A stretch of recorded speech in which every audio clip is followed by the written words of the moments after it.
எத்தனை பேர் ஆனஸ்டா சொல்ல முடியும் நான் தேவனுக்கு பயப்படுறேன்னு சொல்லி?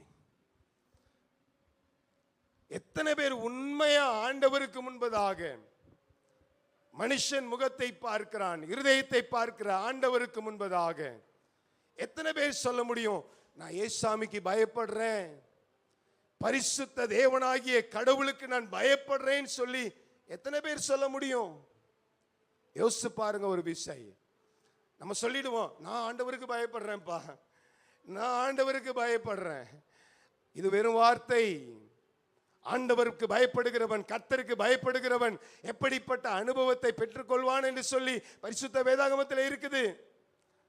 நான் கர்த்தருக்கு பயப்படுகிறவன் சொல்லி ஒரு கான்செப்ட் எடுத்து வச்சிருக்கிறேன். ஒரு பிரசங்கம், கர்த்தருக்கு பயப்படுகிறவன் அவன் எப்படி எல்லாம் இருப்பான், அந்த கர்த்தருக்கு பயப்படுகிறவனுக்கு என்ன ஆசீர்வாதம்லாம் கிடைக்கும், இதெல்லாம் தனியாவே நான் எடுத்து வச்சிருக்கிறேன்.